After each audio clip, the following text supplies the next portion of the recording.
नमस्ते बच्चों, आज के क्लास में आपका स्वागत है। बच्चों, आज हम लोग वर्ग 8 सामाजिक आर्थिक एवं राजनीतिक जीवन विषय के पाठ 7 सहकारिता के अभ्यास प्रश्न पत्र को देखेंगे। इससे पहले के वीडियो में हम लोग सहकारिता पाठ के पाठगत प्रश्नों को देख चुके हैं। आज हम लोग इसी पाठ के अभ्यास प्रश्न जो है उसका हम लोग अध्ययन करेंगे। तो देखते हैं आज हम लोग इस पाठ के अभ्यास प्रश्न को। पहला प्रश्न हमारा है, सहकारी समिति के सदस्य कौन होते हैं, वे मिलकर क्या करते हैं, इससे क्या लाभ होता है। इस क्वेश्चन का 3 भाग है। पहला है सहकारी समिति के सदस्य कौन होते हैं, इसको लिखना है।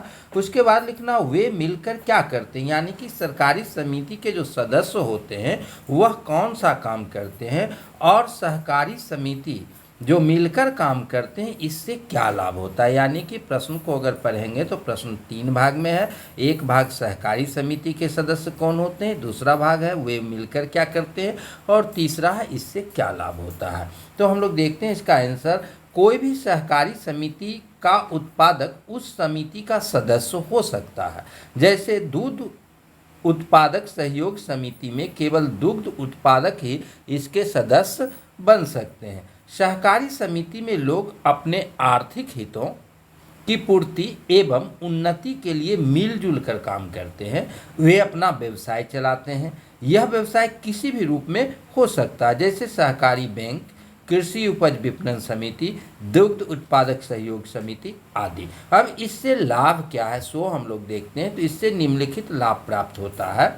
सदस्यों का आर्थिक शोषण नहीं होता है, उनके उत्पाद का उचित मूल्य प्राप्त होता है, उत्पादों को बेचने की चिंता नहीं होती है और सदस्यों की आर्थिक कमजोरियां दूर होती है। अब हम लोग इसी पाठ के दूसरा प्रश्न को देखते हैं। दूसरा प्रश्न है, सहकारिता से आप क्या समझते हैं, एक उदाहरण देकर समझाइए। सहकारी समिति बनने से पहले इनसे संबंधित लोगों को किन किन कठिनाइयों का सामना करना पड़ता था और इनके बनने के बाद ये कठिनाइयाँ कैसे दूर हो गई। इस प्रश्न के कई भाग हैं और उन सभी भागों का अलग अलग रूप से हम लोग उत्तर देंगे और इसको पैराग्राफ चेंज करके देंगे। इससे क्या होगा, आपको मार्क्स ज़्यादा मिलेगा और क्वेश्चन को समझने में और लिखने में भी आपको आसानी होगी। तो पहला भाग है सहकारिता से आप क्या समझते हैं, दूसरा है एक उदाहरण देकर इसको समझाइए, तीसरा भाग है सहकारी समिति बनने से पहले इनसे संबंधित लोगों को किन किन कठिनाइयों का सामना करना पड़ता है, इसमें कठिनाई लिखना है, और चौथा है इनके बनने के बाद ये कठिनाइयाँ कैसे दूर हुई, यानी कि सहकारी समिति बनने के बाद जो कठिनाइयाँ थी वह किस प्रकार दूर हुई। तो पहला भाग का उत्तर है सहकारिता से आप क्या समझते हैं। इसमें सहकारिता 2 शब्दों सह जोड़ कारिता के मेल से बना है। सह का अर्थ है मिलकर तथा कार का अर्थ है कार्य। इस प्रकार सहकारिता का मूल मंत्र है मिलजुल कर काम करना। उदाहरण स्वरूप इस पाठ में मधुरापुर में महिला दुग्ध उत्पादक सहयोग समिति नामक एक सहकारी संघ है जिसे पटना डेयरी के नाम से जानते हैं। अब आगे हम लोग देखते हैं। आगे प्रश्न, इसी प्रश्न का उत्तर है, सहकारी समिति बनने से पहले इसके उत्पादकों को निम्नलिखित कठिनाइयों का सामना करना पड़ता है। यानी कि सहकारी समिति बनने से पहले उत्पादकों को निम्नलिखित कठिनाइयों का सामना करना पड़ता है। एक है उत्पादों को बेचने में कठिनाई होती है, दूसरा उत्पादों को अपने उत्पाद का सही दाम नहीं मिल पाता है, बिचौलियों के द्वारा शोषण किया जाता है और आर्थिक लाभ कम होता था। अब इन समितियों के बनने के बाद उत्पादक को एक जगह उत्पादों का अधिक दाम मिलने लगा, समिति से सस्ते दर पर ऋण की सुविधा मिल गई और उनको आर्थिक लाभ प्राप्त हुआ। तो ये दूसरे क्वेश्चन का आंसर है। तीसरा क्वेश्चन है, अध्याय में जिन 3 सहकारी समितियों की बात की गई है उनमें से आप किस सहकारी समिति को सबसे अधिक उपयोगी मानते हैं और क्यों। इस क्वेश्चन में पाठ में अगर आप किताब पढ़ेंगे तो उस किताब में जो है सो 3 सहकारी समितियों के बारे में वर्णन किया गया है। उन 3 सहकारी समितियों में से आपको जो अच्छा लगता है उसके बारे में लिखना है। तो यहाँ हम लोग उत्तर में देखते हैं, अध्याय में जिन 3 सहकारी समितियों की बात की गई है उनमें से मुझे दुग्ध उत्पादक सहयोग समिति सबसे अच्छा लगता है, क्योंकि ऐसी समिति के निर्माण से शहरों में उचित मूल्य पर उच्च कोटि का दूध मिल जाता है, उत्पादकों को बाजार की समस्या का समाधान हो जाता है तथा किसानों को उचित मूल्य प्राप्त हो जाता है। तो ये तीसरा प्रश्न है। अब हम लोग चौथे प्रश्न को देखते हैं। चौथा प्रश्न है, सहकारी समितियों के कामकाज में कौन कौन सी मुश्किलें आती है? आपके विचार से इन मुश्किलों को हल करने के लिए क्या क्या किया जा सकता है? मान लीजिए कि आप मधुरापुर महिला दुग्ध उत्पादक समिति के अध्यक्ष हैं। अपनी समिति को अच्छी तरह से चलाने और उसमें अधिक से अधिक लोगों को जोड़ने के लिए आप क्या कोशिश करेंगे? तो इस पाठ के भी 3 भाग हैं।